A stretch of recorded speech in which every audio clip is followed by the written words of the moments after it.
Welcome to MINITAB 19 Help.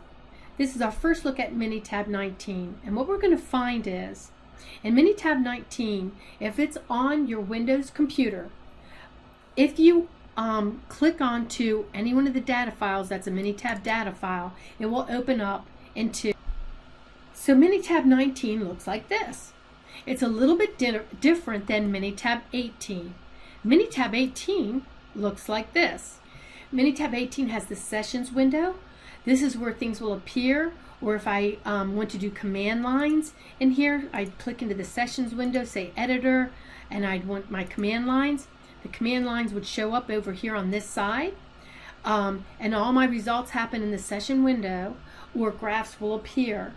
And my worksheet is right here. When I clicked into it, you saw it darken. That's where my worksheet is. It looks a lot like and acts like an Excel sheet. Now if you click into here, the editor is different than if I click in the sessions window and I hit editor. Okay, so two different things, two separate areas or windows that we work from. So that's what MINITAB 18 looks like. MINITAB 19 gives us a lot more things, a lot more windows to work with. In MINITAB 19, you're going to have this window right here. This is sort of like the sessions window. This is where your graphs will appear and your analysis will appear. Down here is just like before. That would be your Excel, where all the data is. Here, however, this command line is always here. And the history is everything that you've done. So far we've only downloaded the data in MINITAB.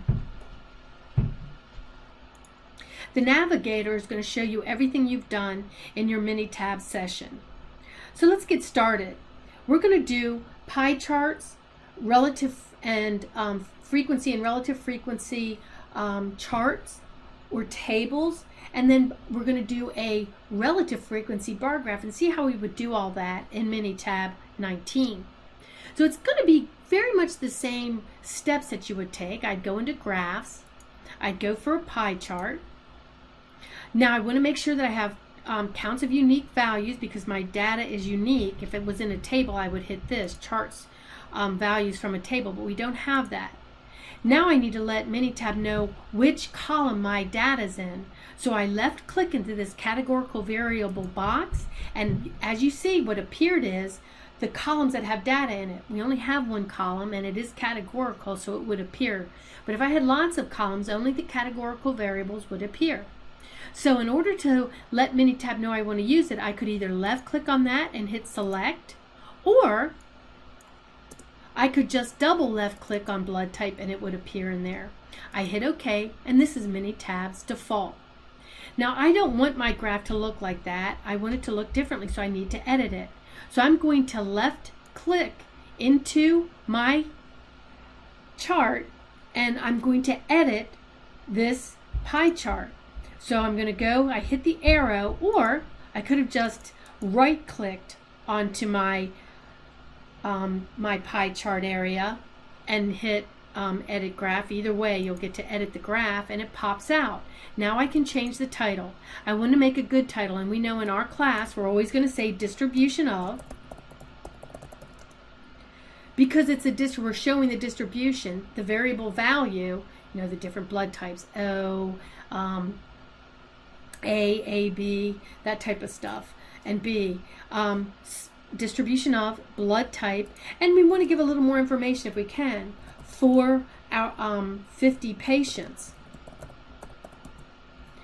And I could even change the size, what it looks like, color of my title, whatever I'd like to do, but I'm just going to leave it like this. But I'm still not satisfied with this graph.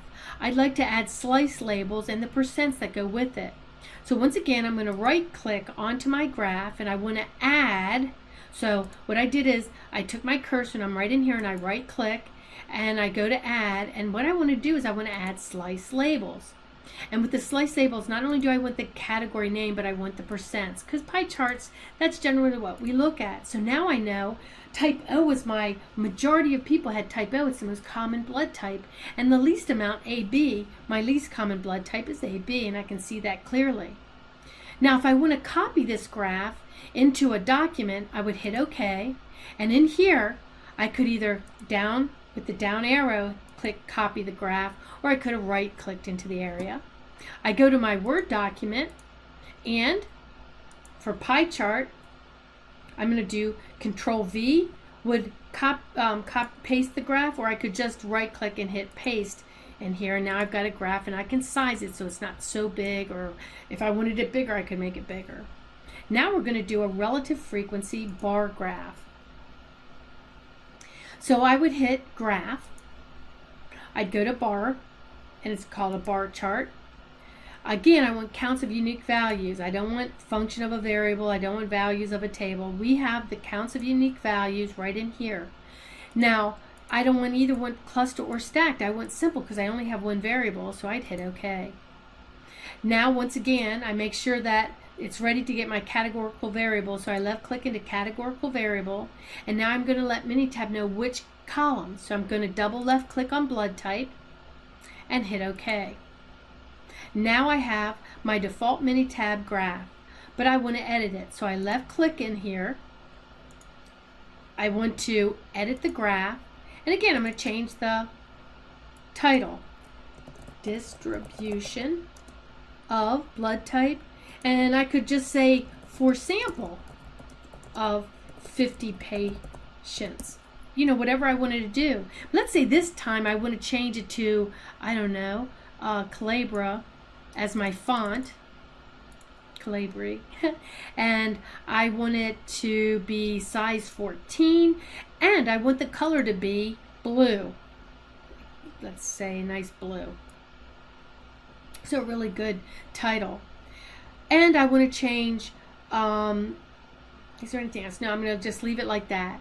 Now, other things I like to add to my bar graph are things like grid lines, so that you can easily see your graph. So I right clicked into my graph. I'm going to add grid lines, and I want them on the major ticks. And look what it does for me. It actually puts these little lines, so now I know, oh, people with blood type A, there's 15%, 50%, or O.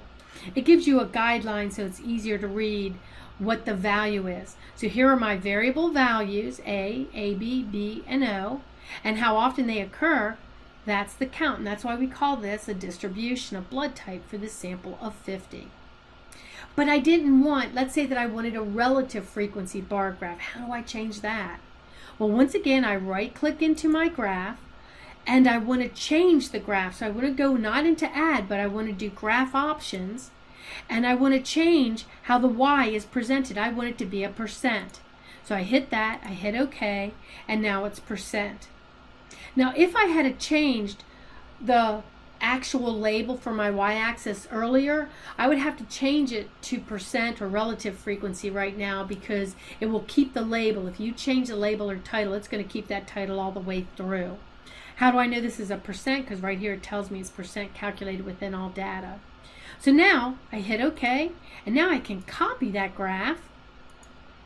I right clicked and said copy graph into my Word document, and now I have a really nice looking relative frequency bar graph of blood type.